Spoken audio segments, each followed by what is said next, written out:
I'm looking forward to having a blast on a getaway with my friends, all thanks to your credit card. Suddenly, James called me. Lately, he's been returning home late, sneaking conversations on the phone with Sandra, and acting nervous around our place. It made me wonder if he had been planning something secretive all this time. I had my suspicions that James and Sandra were up to something together. Fortunately, I was ready for whatever they had planned. Maybe I should act shocked about it. What do you mean by yours? I asked, needing an explanation. I was already aware that James had plans to leave for a trip today. To be honest, I find it astonishing. If he thinks he can deceive me, I wish he had thought his plan through more carefully. I've been patient with everything up until now. However, today, I can't help but feel the need to seek revenge. I've always had a plan for revenge up my sleeve. It's high time we stand up to James and his sister after all the patience we've shown. I believe that by the end of today, things will start to make sense. I hope they enjoy their trip, not knowing that I have someone on the inside working with me. My name is Kelly Brooke, and I'm 36 years old, living in a house with my husband James. I jumped straight into work right after finishing high school.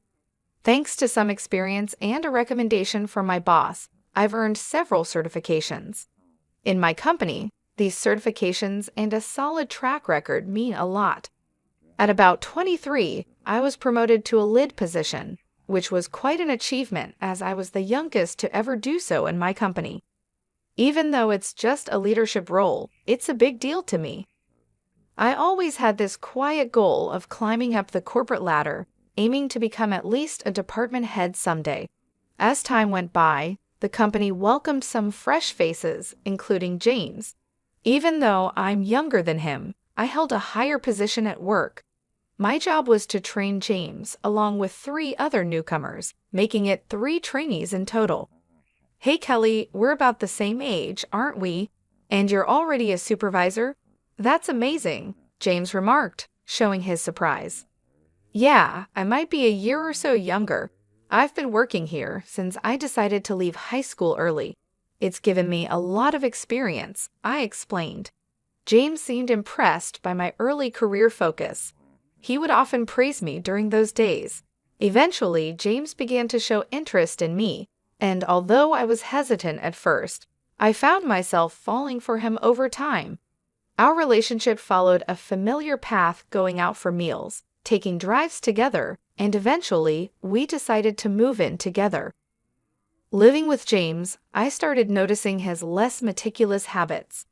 I thought it might be his way of showing trust, being his authentic self with me, so I tried not to let it bother me too much. After some time, James proposed and I accepted.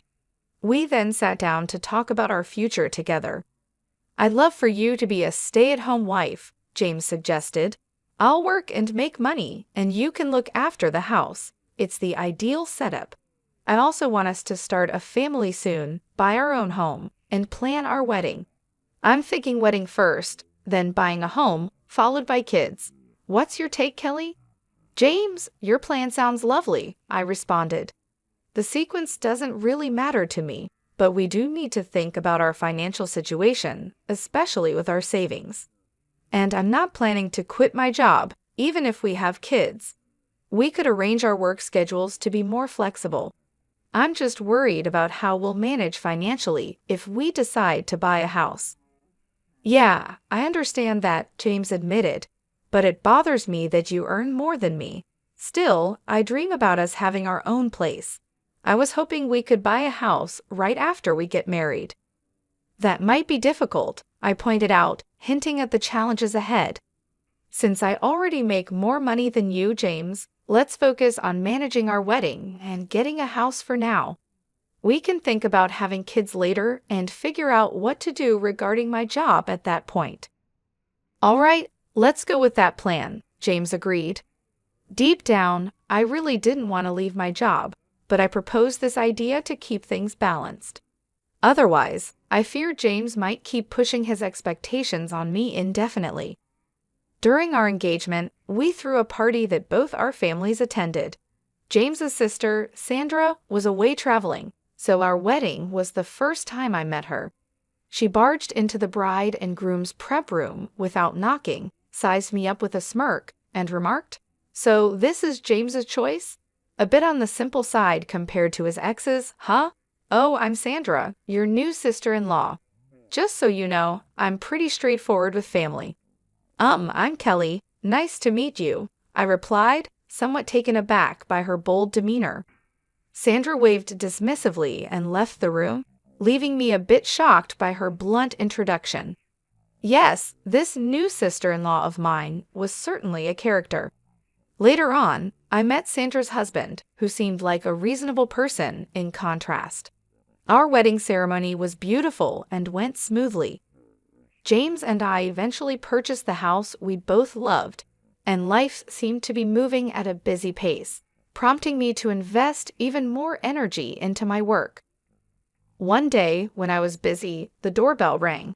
I asked James to answer it. He returned, all smiles and laughter, with Sandra, who had decided to drop by unexpectedly. "Kelly, hey, look at James, owning such a big house. That's pretty good for him, right? After all, he's my little brother," Sandra commented, making herself comfortable. "I've been working hard. Feel free to make yourself at home. Kelly, do we have any snacks or something? My sister's here, so let's be quick." I couldn't shake off the feeling that something was off with James's behavior. He seemed to puff himself up in his sister's presence, acting as if he was the sole owner of our house. It was clear he probably led her to believe he bought the house on his own. I played a significant role in making the down payment and continue to contribute to the mortgage payments for our house. Despite this, James was adamant about having the title in his name alone, and eventually, I agreed to it. Living together made me think it wouldn't really matter whose name was on the deed. However, the way James bragged about it to his sister rubbed me the wrong way. Still, I chose to keep quiet and not cause a fuss. "Here are some snacks. James does put in a lot of effort, you know," I mentioned casually, trying to smooth over the atmosphere. "Why does Kelly sound so in charge? She's not the boss or anything," Sandra remarked, a hint of annoyance in her voice. "Well, actually, I am James's supervisor at work," I clarified, a bit surprised. "Oh, is that so? Did James not tell you? When I joined the company, Kelly was already a manager. Since she started working right after leaving high school, it just happened that way. If it were up to me, I'd have surpassed her quickly," Sandra mused. "Wait, you left high school early?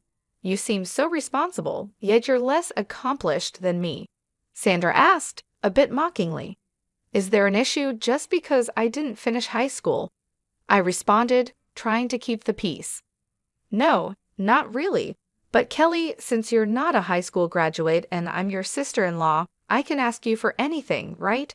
"That's the rule," Sandra joked, though her tone suggested she wasn't entirely kidding. "Kelly, whatever my sister wants, she gets. If you refuse, I'll have to ask you to leave the house," James added, seemingly backing up his sister's outrageous claim. I was baffled by their conversation. Why would not having a high school diploma and her being my sister-in-law mean she could demand anything from me? And the threat of being kicked out of my own home for not complying. Was this some sort of bizarre joke? I managed a polite smile and quickly retreated to the kitchen, needing a moment to collect my thoughts.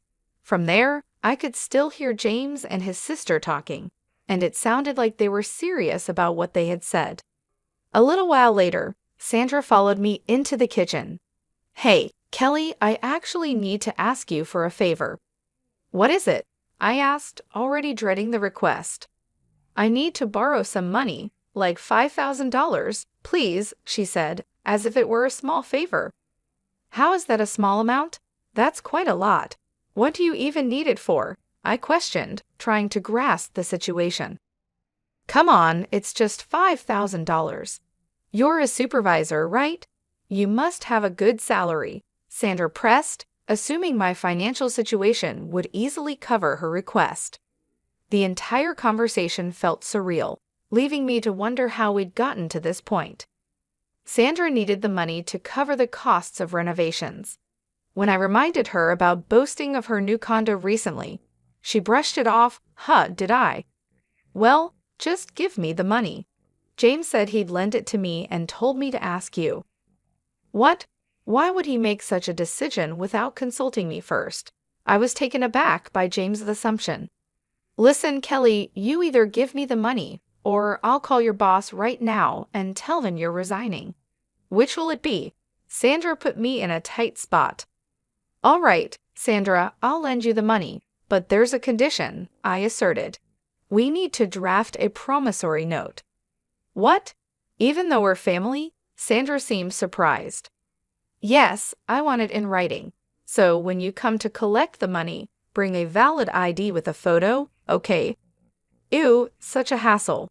But fine, if you're giving me the money, I'll come over tomorrow night. Sandra reluctantly agreed. Despite the inconvenience, I knew it was crucial to get Sandra's agreement in writing. True to her word, albeit grumbling, she brought everything required the next day. Through this ordeal, I realized just how much James was under his sister's influence. It was frankly absurd. No matter what I said, it wouldn't have made any difference, it seemed. Later, I discovered Sandra spent the money on designer items, and after the initial loan, she started asking for more money without any shame. I insisted on a promissory note each time, and within a month, she had borrowed around $12,000 from me. Just when the situation seemed unbearable, I received an unexpected call from my boss. They wanted to promote me from a supervisor to a department manager. I was ecstatic. This was a step closer to my dream of becoming the head manager. Eager to share the great news, I rushed home to James, who had taken the day off. I'm home. James, guess what? I announced my arrival. Welcome back, Kelly. You seem thrilled. What's up? James greeted me. Today, my boss called me in, and guess what? He offered me the position of department manager. I've always aimed to be the head manager, so I'm incredibly excited to be moving closer to my goal. Oh, wait, what? Kelly, you're getting promoted. James's reaction mixed surprise with perhaps a hint of disbelief, underlining a day full of revelations and reaffirming my commitment to my career goals amidst the family drama. I don't understand.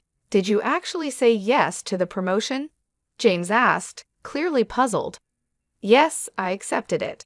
I've mentioned my career goals to you before, haven't I? I responded, surprised by his reaction. Wait a minute. You should have asked for my permission before making such a decision. What were you thinking? Plus, I've always said I wanted you to be a stay-at-home wife. How is it that you're moving up while I'm stuck in the same spot? Doesn't that strike you as odd? James questioned, frustration evident in his tone. That's not my responsibility. I've made it clear I don't want to quit working. Why you haven't been promoted is something I can't answer, I replied, standing my ground. Soon after our exchange, James made a call, presumably to his sister, because she showed up a few minutes later. Hey, I've heard you snatch the promotion that should have been James's. What gives? She accused me right away. I didn't snatch anything. In our company, promotions are awarded based on one's performance, I explained calmly. So what, you're suggesting James isn't good at his job? How could you look down on your own husband? Sandra snapped back, twisting my words. This is absurd, I muttered under my breath as they decided to celebrate at my expense, grabbing my bank card right from my purse. Despite my attempts to resist, they overpowered me, leaving the house with laughter as their parting shot. Tears filled my eyes as I realized the magnitude of my mistake in marrying James. Regret flooded in, but it was clear what I needed to do next: find a reputable divorce lawyer. James didn't return home that night. The following day at work, he approached me with a smug expression. Yesterday was so fun. Nothing beats a feast paid for by someone else. Thanks for covering it. He handed me the receipt from a high-end barbecue place, showing a charge of $1,500, along with receipts from luxury bars amounting to a staggering $9,000. I was fuming inside but bit my tongue as more colleagues arrived.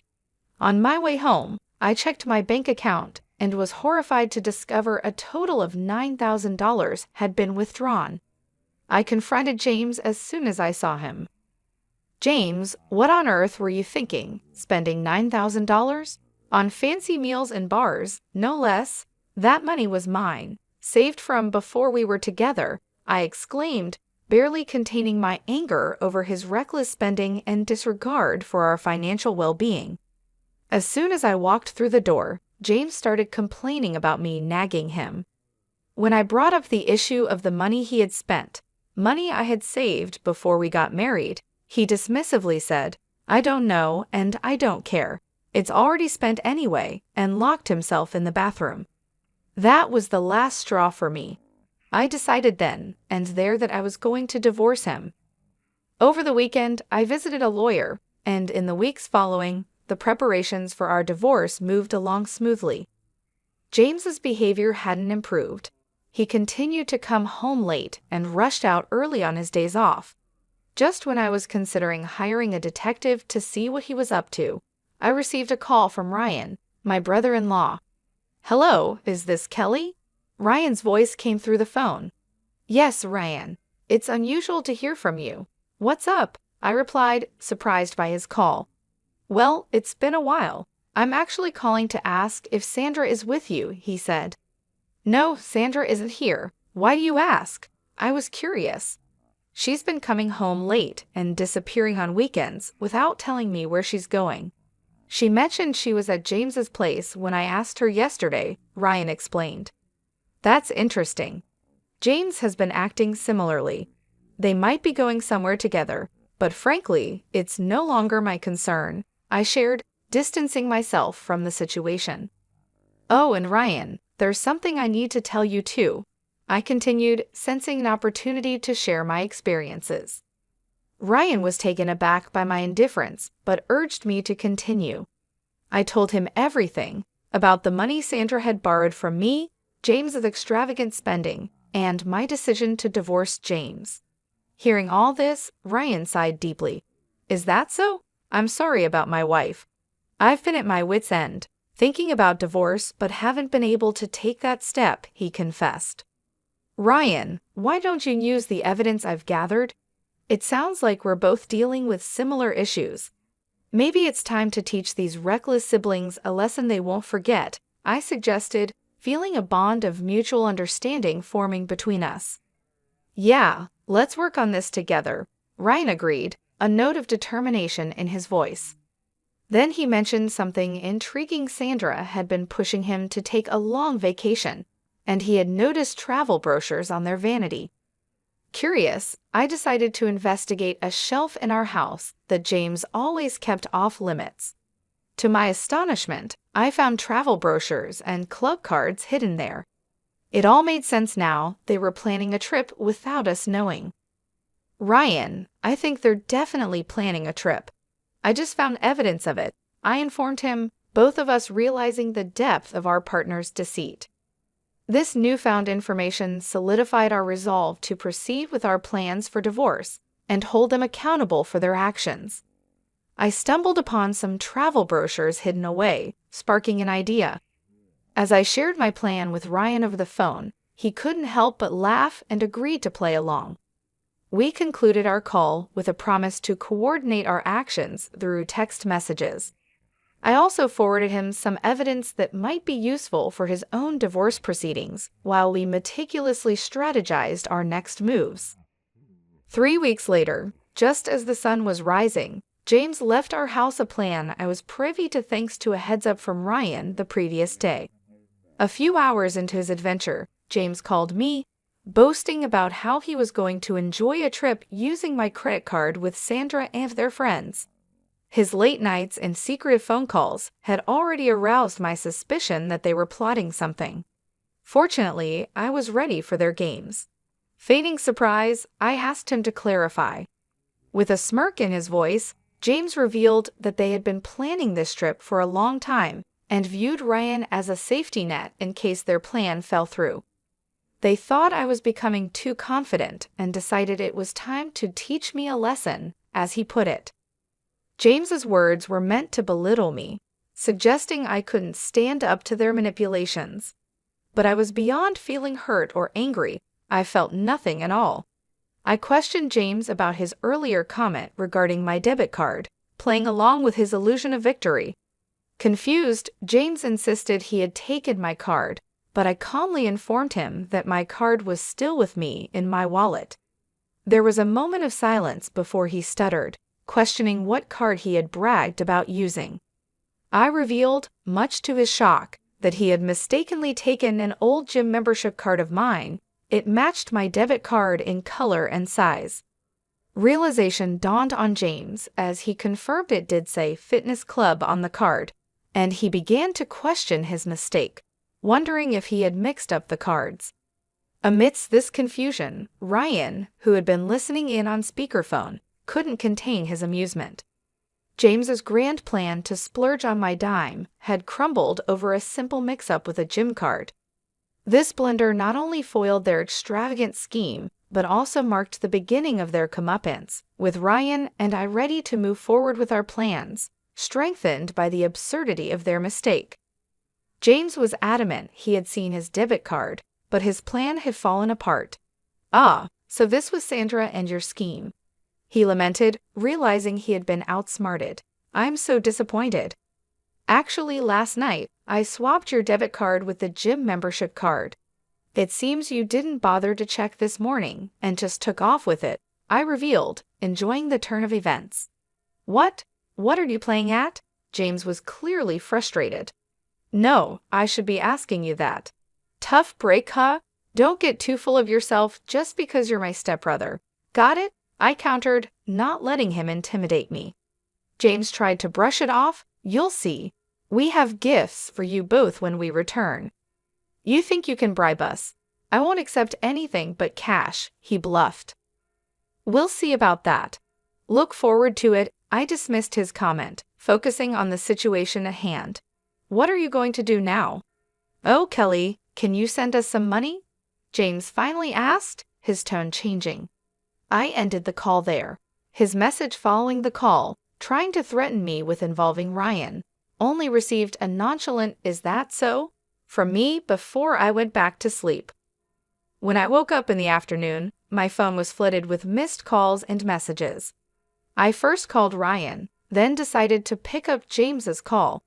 "Hey, finally, send the money, please. It's so cold, I think we're going to freeze," James pleaded. The reason for their discomfort was clear. They were in Alaska. In February, the cold there is biting, and if James and his group were complaining, it meant my plan had worked perfectly. "Really? You mentioned Ryan would help, right? Or is he not there?" I played along. "What? Do you know something?" James's confusion was evident. "Should I fill you in? Since you and Sandra decided to team up, Ryan and I did the same. It's quite simple," I explained, enjoying the irony of the situation. "Now, do you understand why I kept you on the phone for so long during that first call? It was to buy time, and Ryan, he's on his way back here on another plane." The revelation seemed to hit James hard. Our coordinated response to their scheme had left them stranded and cold, far from the luxurious getaway they had anticipated. My satisfaction came not just from thwarting their plan, but also from the solidarity Ryan and I showed in facing their deceit. As soon as I received confirmation that Ryan had boarded his flight back, I ended the call with a clear message to James. "We've joined forces to teach you a lesson. Now, find your way back on your own. See you." And with that, I hung up, eager for Ryan's return. I took this time to call my lawyer, setting up what would be our final meeting about the divorce before James and his companions could make their way back. I anticipated a confrontation upon their return and wanted to be fully prepared. Just a few hours later, as predicted, James and his entourage arrived, bursting with indignation. "Kelly, what the hell? You better be ready to move out. Ryan sided with you, hasn't he? Why do you return before us? This is unbelievable. You think I'm okay with this?" Apologize now. Shut it and sit down. Ryan intervened, his usually calm voice now booming, commanding James and his friend to sit immediately. They complied, shocked into silence by Ryan's authority. Our lawyer wasted no time, distributing his business cards to James and his friend, who looked utterly confused as they accepted them. Without further ado, Ryan and I presented them with a stack of papers. Their confusion turned to shock as they skimmed the documents, their complexions draining of color. Wait, this talks about dividing property. You're not suggesting a divorce, are you? James stammered, disbelief coloring his tone. It's on mine, too. A divorce? What did I even do? This has to be a joke, right? James's friend echoed his disbelief, looking from one to the other for confirmation. Yeah, right, Ryan responded, his tone final. I'm heading home. I've had enough. I've been recording your daily tantrums for a while now, including that call you made during your so-called vacation, James. You really don't see the problem with your behavior, do you? I can't keep living like this. Wait, are you serious? James's voice was tinged with a sudden realization of the gravity of the situation, as the reality of impending divorces began to sink in. The tables had turned entirely, with Ryan and I standing united, ready to move forward from the chaos they had created. I mentioned it before, didn't I? I want half of the down payment we made on the house, plus the remainder of the mortgage, and I want back the savings you used from when I was single. I firmly stated my demands to James. Turning to Sandra, I continued, and you, Sandra, you're going to repay me for the money you borrowed and the additional amounts you withdrew from my savings along with James, right? Sandra tried to deflect. Wait, James was the one who bought the house, and I never borrowed or spent any of that money. You're making false accusations. Sandra, please review the documents. There's a promissory note outlining exactly how much you owe, I pointed out, undeterred. No way. I don't know anything about this. Without proof, I'll just dismiss this as useless, she retorted, attempting to downplay the seriousness of the evidence. Both James and Sandra acted rashly in response. James crushed the recorder under his foot, and Sandra ripped the paper to shreds, both wearing smug looks of defiance. Look here, James, destroying that recorder changes nothing. The data's still saved on my computer, and Sandra, that document you destroyed wasn't the original. You've accomplished nothing, I calmly explained, revealing their efforts to be futile. What the hell are you three even trying to do? James's frustration was evident. Oops, was my simple reply, highlighting their lack of foresight. To Sandra, I also have a claim against you for all the savings you squandered, not to mention the cozy time you spent with that guy at the bar, I added, revealing more of their misdeeds. Faced with the reality of their actions and the legal repercussions, both James and Sandra started to break down, tears streaming down their faces. The financial reckoning was harsh but fair. For James, the total came to $135,000, $8,000 for emotional damages, $100,000 for the house's down payment, and $15,000 for miscellaneous expenses. Additionally, there was an upcoming loan repayment of $4,000. Sandra's bill amounted to $35,000, which included $11,000 for miscellaneous expenses and $31,000 for the loan she had acknowledged with the promissory note. As for Ryan's claims against Sandra, given her intentional distress and frivolous spending, the total was $135,000, $55,000 for emotional damages, and $80,000 for miscellaneous expenses, all calculated without dividing any assets like condos. This stark financial and emotional toll underscored the consequences of their actions, serving as a potent reminder of accountability and the importance of integrity in relationships. After the fallout, I half expected James and Sandra to attempt suing us, given their track record. However, our sharp attorney had already anticipated such moves, including a clause in the settlement paperwork essentially saying, If you try to sue, you'll surely lose. No one will represent you, and it'll only cost you more. Focus on your repayments instead. With that, we managed to avoid court altogether. I collected my things and left our shared home behind. Word of the whole ordeal somehow reached my workplace, leading to James being transferred to another branch, which helped put some necessary distance between us. Not long after, James reached out with a message that took me by surprise. "Kelly, I miss you. Life's empty without you. Can we try again? You can focus on your career all you want." But I knew better than to fall back into that cycle. "It's not going to happen. Goodbye," was my firm reply. Then came Sandra, trying to play the family card. "Kelly, think it over about my brother. What if we all lived together again? Maybe we just misunderstood each other. I think things could be better." My response to her was just as resolute. "Sandra, it's not going to happen. I'm sorry. Goodbye."